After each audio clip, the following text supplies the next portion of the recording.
হরিবল, জয় নিতাই, রাধে রাধে।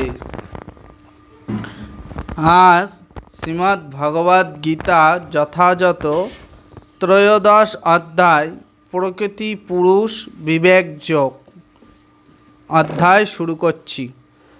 1 ও 2 নম্বর শ্লোক পাঠ করছি। প্রাকৃতিং পুরুষানাং চৈব ক্ষেত্রং ক্ষেত্রযজ্ঞমা চ এদনং বেদি তুমি अच्छामि ज्ञानं ज्ञायं च केशव। श्री भगवान उवाच इदं शरीरं कौन्तेय क्षेत्रमित्यभिधीयते एतद् ज वेत्ति तं प्रयास्तुं क्षेत्रज्ञ इति तद्विदं।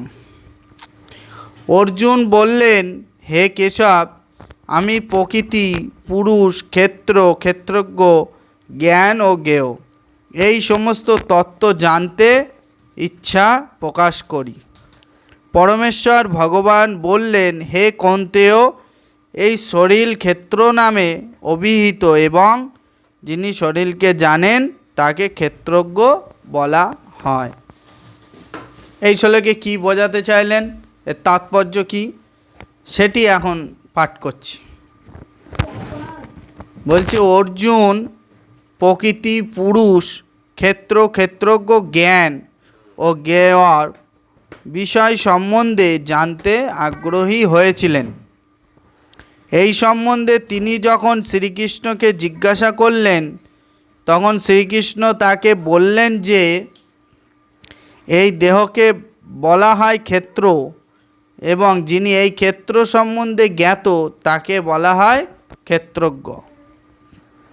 এই দেহ হচ্ছে বদ্ধ জীবের কর্মক্ষেত্র।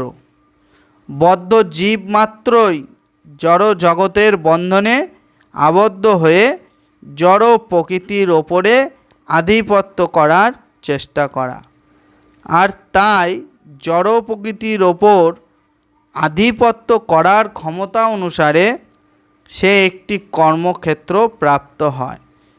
সেই কর্মক্ষেত্রটি হচ্ছে তার দেহ। এই দেহটি কি?